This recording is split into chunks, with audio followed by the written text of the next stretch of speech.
ఆప్కి అదాలత్లో ఉత్తరప్రదేశ్ ముఖ్యమంత్రి యోగి ఆదిత్యనాథ్ గారి మీద ఉన్న ఆరోపణ ఇదే. ఈయన అసలు సమస్య నుంచి దృష్టిని మళ్లిస్తున్నారు అని.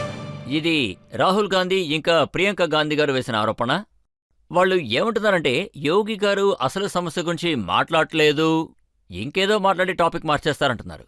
ఇలా చూడండి, నిజమైన సమస్య ఎలక్షన్ ప్రారంభంలో మోదీజీ గారే చెప్పారు.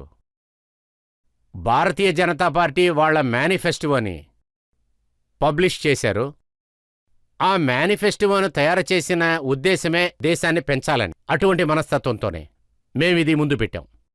మాకు ప్రభుత్వమో లేకపోతే పవర్ కావాలని మేము ఎలక్షన్లో నుంచోలేదు. మాకు ప్రభుత్వం కావాల్సి వచ్చింది ఇండియాని ముందుకు తీసుకెళ్ళటానికి. కానీ కాంగ్రెస్కి ఈ ఎన్డీఏ అలయన్స్కి పవర్ కావాలి. వాళ్ల కుటుంబానికి ఆస్తి పాస్తులు సంపాదించుకుంటానికి పవర్ కావాలి. సమస్యల్ని సృష్టించి మనుషుల్ని దెస తిప్పటం ద్వారా ముందుగా ఒక డాక్యుమెంటరీని తయారు చేసింది. ఈ దేశంలో జరిగిన ప్రతి అన్యాయానికి అదే కారణం. ఇండియాని అవమానించే ఒక విషయం. బాబాసాహెబ్ అంబేద్కర్ ద్వారా తయారు చేసిన ఈ కాన్స్టిట్యూషన్ని అవమానించే ఒక డాక్యుమెంటరీ ఇది. ఇండియాలో ఉన్న ప్రజల్ని విడదీయటానికి తయారు చేసిన పేపరే ఇది. ప్రజల్ని విడదీయటానికి ఒక విధానమే ఇది. అది మాత్రమే కాదు, ఇందులో మీరు చూసుకుంటే ఆడవాళ్ళని అవమానించేటట్టుంది, మిగతా ప్రజల్ని కూడా అవమానించేటట్టుంది. ఒక పక్కన ఆడవాళ్ల శక్తి, మన కొత్త పార్లమెంటులో అందరికీ సహాయపడే చట్టాలే ఉన్నాయి. ఇంకొక పక్కన కాంగ్రెస్ ఏం చెప్తుందంటే మేము పర్సనల్ లాస్ని కవర్ చేయడం కోసం స్వతంత్రం ఇస్తామంటున్నారు. ఒక పక్కన భారతీయ జనతా పార్టీ ఎటువంటి స్వార్థమో లేకుండా మిగతా పనులు చేసుకుంటూ పోతున్నారు. ఇండియాకి సంబంధించిన ఎకనామీని లోకంలో ఉన్న టాప్ ఎకనామీతో కలపాలని వాళ్ళు అనుకుంటున్నారు. కానీ మరోపక్క చూశారంటే కాంగ్రెస్ మళ్లీ ఇండియాని మిడివల్ పీరియడ్కి తీసుకెళ్దామని అనుకుంటున్నారు. ఇప్పుడు దిశ మార్చే పని, ఒకవేళ ఓబీసీ, ఎస్టీ, ఎస్సీని రిజర్వేషన్ ఆపాలంటే దాన్ని మేము ఆపుతాం, అలాగే ఖండిస్తాం కూడా. ఎందుకంటే మతానికి సంబంధించి ఇండియాకి సంబంధించిన కాన్స్టిట్యూషన్ పర్పస్కి ఆపోజిట్గా ఉంటుంది. భీమ్రావ్ అంబేద్కర్ ఆశయానికి ఆపోజిట్గా ఉంటుంది. భారతీయ జనతా పార్టీ ఎప్పుడూ ఇది ఒప్పుకోదు. ఇంకొక విషయం, మోదీజీ గారు పాత చరిత్రకి మర్యాద ఇవ్వటానికి ఉన్నారు. కాంగ్రెస్ పారంపర్య ట్యాక్స్ తీసుకురావాలనుకుంటున్నారు. కాంగ్రెస్ జడ్జియాని మళ్లీ తీసుకురావాలంటుంది. ఈ జడ్జియాని భారతీయ జనతా పార్టీ ఈ కొత్త ఇండియాలోకి తీసుకురానివ్వదు. సంపాదిస్తుంది. అదేంటంటే సంపాదించవచ్చు. ఇండియాలో ఉంటున్న కుటుంబంలో సంపాదించే వాళ్ళని పెట్టి వీళ్ళు సంపాదిస్తారు. వాళ్ల దగ్గర జడ్జియా అని చెప్పి ట్యాక్స్ అని చెప్పి వసూలు చేయడానికి కాంగ్రెస్, సమాజ్వాదీ పార్టీ ఇటువంటి వాళ్లందరూ వెళ్లి ప్రజలకు ఉన్న ఆస్తుల్ని అన్నిటినీ ఆక్రమించేస్తున్నారు. ఇటువంటి పనులన్నీ చేయటానికి కోసమే వాళ్లకు అధికారం ఇవ్వాలని అనుకుంటున్నారా ఏంటి? అది రాహుల్ గాంధీ గారు ఎక్స్రే చేస్తారు. ఆ ఎక్స్రేని ఆ అధికారులే తీసుకురావాలి. అది పారంపర్య ట్యాక్స్ కోసమే చెయ్యాలి. ఇదంతా చూస్తే ఔరంగబోర్డు ఈయనలో దూరిందనే చెప్తారు. కొత్త ఇండియా ఔరంగజేబుని ఎప్పుడూ ఒప్పుకోదు. యోగి గారు ఇప్పటివరకు ఆయన చేసే కంప్లైంట్లు ఏమని అడిగారంటే, వారసత్వ రాజకీయాల గురించి మీరు తరచు మాట్లాడుతున్నారు. అఖిలేష్ యాదవ్ గారు ఏమంటున్నారంటే, నేను నా ఫ్యామిలీకి టికెట్ ఇస్తే మీకేంటి సమస్య, మీకు అసలు ఫ్యామిలీ లేదు కదా అని అంటున్నారు. అరే, అందుకే నేను చెప్తున్నాను, మీ ఊర్లో వేరే యాదవ్ అనేవాళ్లే లేరా ఏంటి? వాళ్ళకిచ్చేసి వెళ్ళండి. మీ పార్టీ, మీ అధికారం, అంతే కదా. కానీ వేరే యాదవే లేరా? బెన్ఫురిలో, బదాయాలో, ఫిరోదాబాద్లో, కన్నూజ్లో, ఆదమ్గాడ్లో ఐదుగురు ఒకే కుటుంబానికి చెందినవారు. ఒకళ్ళు మామయ్య, ఒకళ్ళ చిన్నాన్న, ఒకళ్ళ అన్నయ్య, ఒకళ్ళ బావమరిది.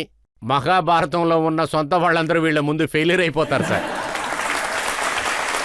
ఇంకొక విషయం, మీరు డాక్టర్ రాములియా గురించి మాట్లాడుతున్నారు.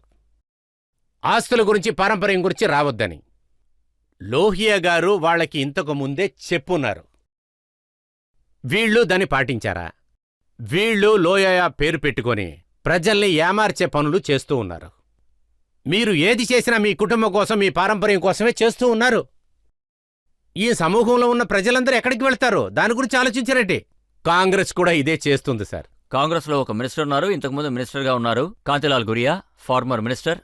ఆయన ఏమన్నారంటే, భార్యకి నేను 1,00,000 రూపాయలు ఇస్తానని మాటిచ్చాను. ఎవరికైతే 2 భార్యలు ఉన్నారో వాళ్ళకి 2 లక్షలు వస్తాయి. నేనేమంటున్నానంటే ఈ దేశం మంచి కోసం కాంగ్రెస్ ఏదైనా చేస్తారని నమ్మటం చాలా బుద్ధిలేనితనం సార్.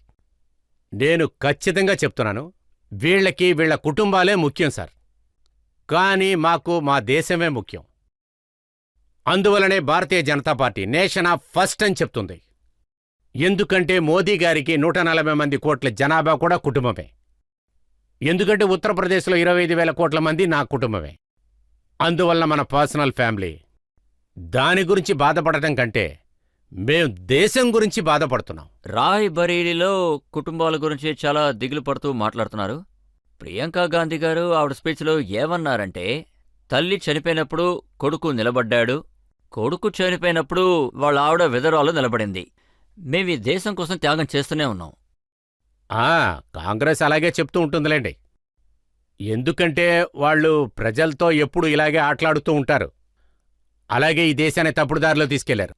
కానీ ఈసారి అమైటీ రాయబారి ప్రజలందరూ వీళ్లకి సరైన బుద్ధి చెప్పబోతున్నారు. అమైటీ ప్రజలు కూడా పోయినసారే బుద్ధి చెప్పారు. రాయబర్లీ ప్రజలు కూడా ఈసారి ఖచ్చితంగా బుద్ధి చెప్తారు. ఇటువంటి కుటుంబ రాజకీయాలు ఇకపైన ఖచ్చితంగా జరగవు. కొత్త ఇండియా, నేషన్ ఫస్ట్, అటువంటి మాటకే మేము సపోర్ట్ చేస్తాం, ఫ్యామిలీకి కాదు. అసలు వీళ్ళందరి మెయిన్ ప్రాబ్లం ఏంటంటే, వాళ్ళు ఏమంటున్నారంటే బీజేపీ వాళ్ళ ఎక్స్టెండెడ్ కుటుంబమే ఈడీ అండ్ సిబిఐ అంటున్నారు. ఇలా చూడండి, దాన్ని మీరు బీజేపీతో కలిపి మాట్లాడతాం చాలా తప్పండి. ఈడీ అవనండి, ఐటీ అవనండి, సిబిఐనవండి, వీళ్ళందరూ దేశం యొక్క ఇండిపెండెంట్ ఆర్గనైజేషన్. వాళ్ళ ఇష్టానికి వాళ్ళు పనిచేసే స్వతంత్రం వాళ్ళకుంది. అక్కడ వాళ్ళ డైరెక్టర్ని సెలెక్ట్ చేసుకుంటానికి వాళ్ళకి ఒక సిస్టమ్ అనేది ఒకటి ఉంది. అందులో ఆపోజిట్ పార్టీ కూడా అందులో ఒక పార్టీగా ఉంటారు. వాళ్ళకి బాధ్యత ఉంటుంది. అలాగే దాన్ని బీజేపీతో కలిపి మాట్లాడతాం నాకు తప్పనిపిస్తుంది. భారతీయ జనతా పార్టీ మా నాయకుడు నేతృత్వంలో మా ఆశయాల్ని పెట్టి వాల్యూస్ అనే ఐడియా రాజకీయం చేస్తుంది. ఆ వాల్యూస్కి, ఐడియాస్కి ప్రజలు ఎప్పుడూ తోడుగా ఉంటారు. ఇప్పుడు సుప్రీంకోర్టు అరవింద్ కేజ్రీవాల్ గారికి బెయిల్ ఇచ్చింది. ఆయన ఖచ్చితంగా ఈడీని లాగుతారు, బీజేపీని లాగుతారు, అలాగే మోడీ గారిని కూడా లాగుతారు. జైలు నుంచి బెయిల్లో బయటికి వచ్చిన తర్వాత అరవింద్ కేజ్రీవాల్ ఎంత ఆక్రోషంగా ఉన్నారంటే, ఆయన షుగర్ లెవెల్ని కంట్రోల్ చేయమనండి. నాకేమనిపిస్తుందంటే ఆయనతో పాటు ఆరోగ్యం గురించి కొంచెమైనా బాధపడి తీరాల్సింది. చూడండి, ఆయనకి సుప్రీంకోర్టు బెయిల్ ఇచ్చింది, అలాగే 20 రోజులు క్యాంపెయిన్ పర్మిషన్ ఇచ్చింది. ఆయన రాజకీయ క్యాంపెయిన్లో కలుసుకోవచ్చని చెప్పారంట. ఆయన క్యాంపెయిన్లో బాగా కలుసుకోనండి. కానీ నాకేమనిపిస్తుందంటే ఆయన ఈసారైనా నిజాలు చెప్పడం కోసం అలవాటు చేసుకోవాలనిపిస్తుంది. ఎందుకంటే ఈ దేశం వీళ్ళ అబద్ధాలు మొత్తం విని ప్రజలందరూ టయర్డ్ అయిపోయారు. ఇప్పుడు ప్రజలందరూ ఆలోచించేదేంటంటే నిజం మాత్రమే బయటికి రావాలని అనుకుంటున్నారు. వీళ్ళెప్పుడు నిజం మాట్లాడరు. వీళ్ళ నిజ రూపాలు మొత్తం బయటికి వచ్చాయి. అదేంటంటే ఇండియా అలయన్స్ నుంచి అందరూ బయటికి వచ్చిన వాళ్లే కదా. చాలామంది అలాగే అక్కడ చూడండి, బీహార్లో చూడండి, ఇంకా దేశంలో చాలా చోట్లలో మీరు చూడొచ్చు. వీళ్ళందరిది ఒకటే కథ. అది ఈ రోజున ఒక మీమ్ బయటకొచ్చింది. అప్పుడు ఆపోజిషన్ పార్టీ వాళ్ళందరివి అక్కడ పెట్టి కింద ఈదీ ముబారక్ అని ఉంది. ఇలా చూడండి, ఆపోజిట్ పార్టీలో ఉన్న వాళ్లతో మాట్లాడటానికి ఏ విషయం లేదు. వాళ్ళు చేసిన పనులన్నీ ప్రజల మొత్తానికి తెలిసొచ్చింది.